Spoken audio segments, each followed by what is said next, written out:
Mohammed, a 21-year-old Syrian student from Aleppo, left Turkey as fast as he could. Now he's near the border between Greece and North Macedonia. He says it took almost 20 attempts to get to Greece. It was dangerous to leave, but it would have been even more dangerous if Turkey had put me in a refugee camp and sent me back to Syria. I'd die from the cold rain and snow. He and about 24 other Syrians hope that they will be safe from the police here in the forest. This man shows his scars. He says he was beaten by Greek police. Despite the violence and danger, many Syrians are trying to reach Western Europe these days. Many say they no longer feel safe in Turkey, where authorities have reportedly started deporting refugees back to Syria. They're prepared to risk their lives. There's no space left at this morgue in Alexandropoli, says Greek coroner Pavlos Pavlidis. A corpse without a name, just a number.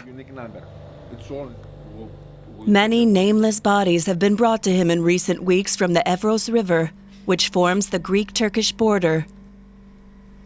People who died trying to reach Greece and the European Union. I've been working at this institute for 20 years, but it's never been this bad. We used to have about 50 bodies a year, but now we've had 60 in the first 9 months of this year. The danger has increased since 2015, when huge numbers of refugees tried to reach the European Union.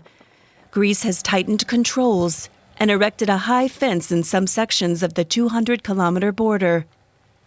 It's reported that Greek border officers have sent many migrants and refugees back. Greece denies these reports of pushbacks. It blames Turkey. In mid-October, 92 young men, mainly from Syria, were discovered naked on the Greek side of the border.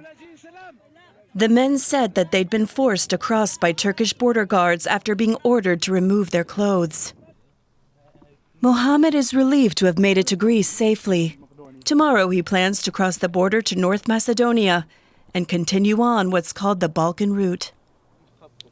I want to go to Germany, learn German, finish my engineering studies, and marry. Mohammed and his friends are not exceptions. The Greek border police say there's been an increase in illegal entries, though there have been no large groups.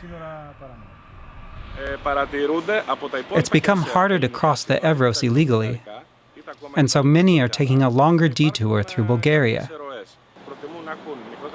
The smugglers have also changed their tactics.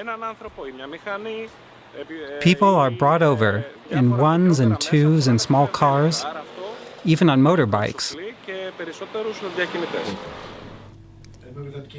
New routes and new risks, as Pavlos Pavlidis sees in his daily work. Most of the victims drown in the river or die of hypothermia. There are also more and more traffic accidents.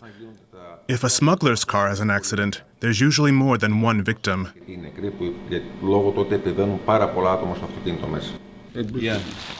Pavlidis tries to identify the bodies on the basis of jewelry and DNA samples. Desperate relatives contact him every day. These are human beings, just like everyone else. I'm not interested in where they came from, what they believed in, or their politics. They deserve our respect, and that's why I try to do everything I can to identify them and to return them to their families.